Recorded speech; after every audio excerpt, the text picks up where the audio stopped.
നമ്മുടെ പിള്ളേർ വെക്കേഷനൊക്കെ ആയി കുട്ടിപ്പട്ടാളങ്ങൾ വീണ്ടും ഇറങ്ങി. അപ്പോൾ അവർ പറഞ്ഞു കൈറ്റ് ഉണ്ടാക്കി തരുമെന്ന് വെച്ചാൽ. അപ്പം നമ്മൾ ചെറുപ്പത്തിൽ പോയൊരു കൈറ്റ് ഉണ്ടാക്കിയൊരു ഓർമ്മയിലാണ് കേട്ടോ ഞാൻ കൈറ്റ് ഉണ്ടാക്കാൻ തുടങ്ങിയത്.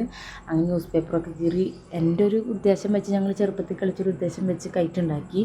അങ്ങനെ ഉണ്ടാക്കി സമയം 4 മണിയൊക്കെ കഴിഞ്ഞു. അപ്പോഴേക്കും പാടത്ത് പോയി കൈറ്റ് പറപ്പിക്കാമെന്ന് ചോദിച്ചു.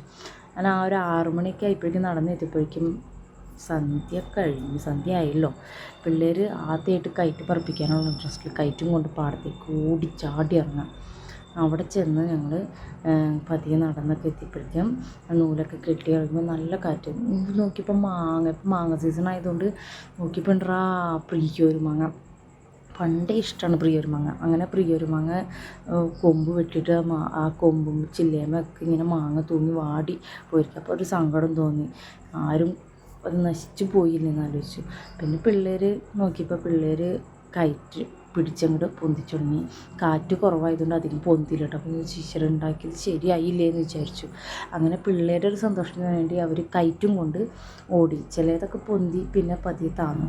അങ്ങനെ ഭയങ്കര ഒരു അത്ര അടിപൊളിയായില്ല. എന്നാലും പിള്ളേരുടെ ഒരു സന്തോഷത്തിന് വേണ്ടി ഞങ്ങൾ പോയി. അങ്ങനെ ഭയങ്കര സാഡായിട്ടോ.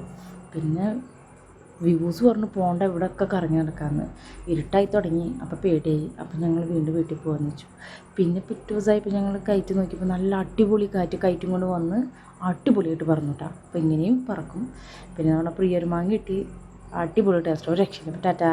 കുട്ടികളുടെ ചെറിയ കുട്ടി സന്തോഷങ്ങളാണല്ലോ നമ്മുടെ വലിയ സന്തോഷങ്ങൾ. അപ്പോൾ ബൈ, സീ യു.